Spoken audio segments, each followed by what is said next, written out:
hukom at kaligtasan. Ako'y nagpakilala sa mga hindi humahanap sa akin. Ako'y natagpuan ng mga hindi ako hinahanap, sa isang bansang hindi tumatawag sa aking pangalan. Aking sinabi, narito ako, narito ako.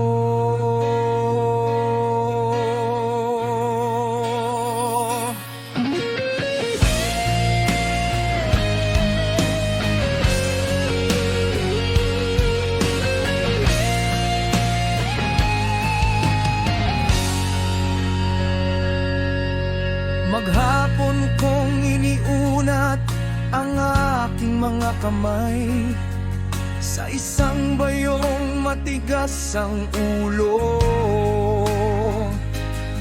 na lumalakad sa mga daang hindi mabuti, sumusunod sa kanilang sariling mga imahinasyon. Isang bayang patuloy na nagpapagalit sa akin ng hayagan, nag-aalay ng mga handog sa mga halamanan, at nagsusunog ng kamangyan sa mga altar ng laryo, na nakaupo sa gitna ng mga libingan at gumugugol ng gabi sa mga lihim na pagbabantay, na kumakain ng karne ng baboy, at ang kanilang mga palayok ay may sabaw ng maruming karne, na nagsasabi, manatili kang malayo, huwag kang lumapit sa akin, sapagkat ako'y napakabanal para sa'yo. Ang gayong mga tao ay usok sa aking mga butas ng ilong, isang apoy na patuloy na nagniningas sa buong maghapon.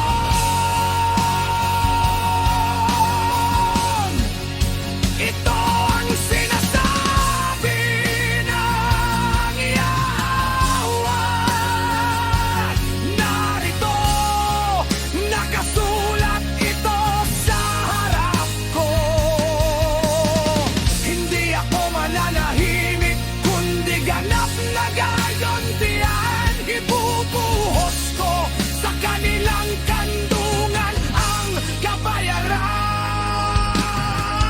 Kapwa ang inyong mga kasalanan at ang mga kasalanan ng inyong mga ninuno, sabi ng Yahweh, sapagkat sila'y nag-alay ng mga handog sa mga bundok at naghamon sa akin sa mga burol.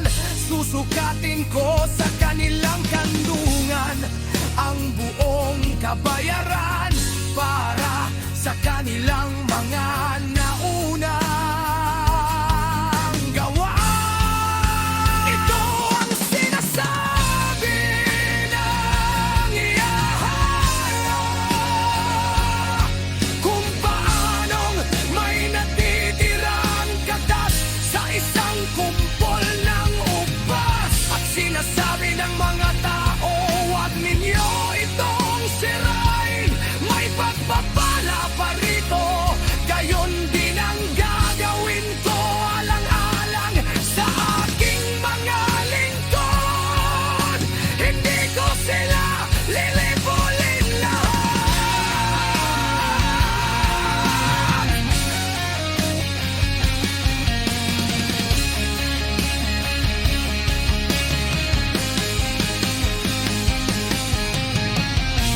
Ako'y maglalabas ng mga inapo mula kay Jacob At mula sa judang mga magmamayari ng aking mga bundok, ang aking hinirang na bayan ay magmamana nito.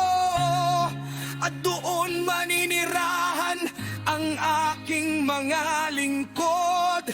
Ang Sharon ay magiging pastulan ng mga kawan, at ang libis ng Ashur ay magiging pahingahan ng mga hayop. Para sa aking bayang humahanap sa akin.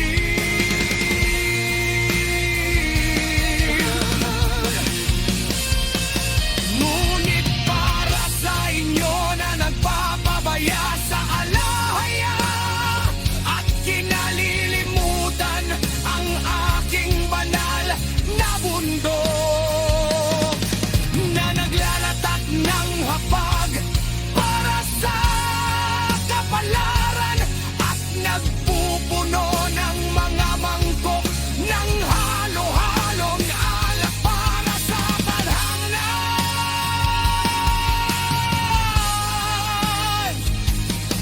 Itatadhana ko kayo para sa tabak, at kayong lahat ay babagsak sa pagpatay. Sapagkat ako'y tumawag, ngunit hindi kayo sumagot. Ako'y nagsalita, ngunit hindi kayo nakinig. Kayo'y gumawa ng masama sa aking paningin.